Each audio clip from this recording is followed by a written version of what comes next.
Aux États-Unis, un nouveau revers juridique pour Donald Trump. Quelques semaines après l'annulation des droits de douane par la Cour suprême, un juge fédéral a annulé lundi la décision du président américain d'imposer des frais de 100 000 $ pour des visas de travail HB1, des visas très utilisés dans le domaine technologique pour permettre à des ingénieurs scientifiques ou développeurs étrangers de venir travailler sur le sol américain. Donald Trump voulait donner la priorité aux travailleurs américains.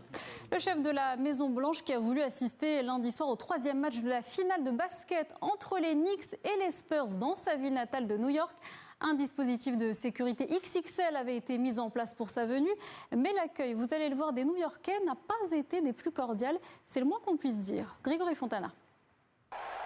Tout avait plutôt bien commencé. Dans quelques instants, le coup d'envoi de la troisième finale de la NBA, l'événement phare des fans de basketball. Tout avait plutôt bien commencé jusqu'à l'hymne américain et l'apparition de Donald Trump sur les écrans géants.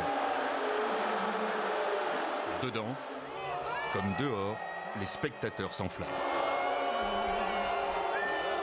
Dès la veille, un important comité d'accueil était réuni devant l'emblématique Trump Tower pour prévenir le président qu'il n'était plus du tout le bienvenu dans sa ville natale. New York, la démocrate, qu'il a quitté il y a 7 ans pour établir sa résidence à Mar-a-Lago en Floride. Depuis, il n'y fait que de rares apparitions. Sur le chemin du retour vers Washington, Donald Trump aura ce commentaire. Quand ils ont mis la caméra sur moi, c'était incroyable. Il y a eu plus d'encouragement, c'était bruyant, enthousiaste.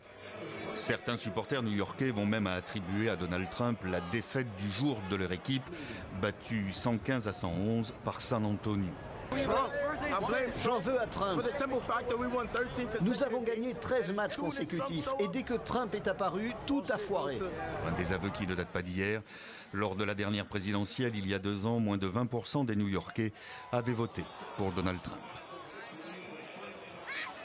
La venue de Donald Trump a un peu éclipsé le match de basket, mais sur le plan purement sportif, après 2 défaites à domicile, les Spurs de San Antonio ont donc remporté ce troisième match de la finale de basket NBA face aux Knicks de New York, grâce notamment au prodige français Victor Wembanyama.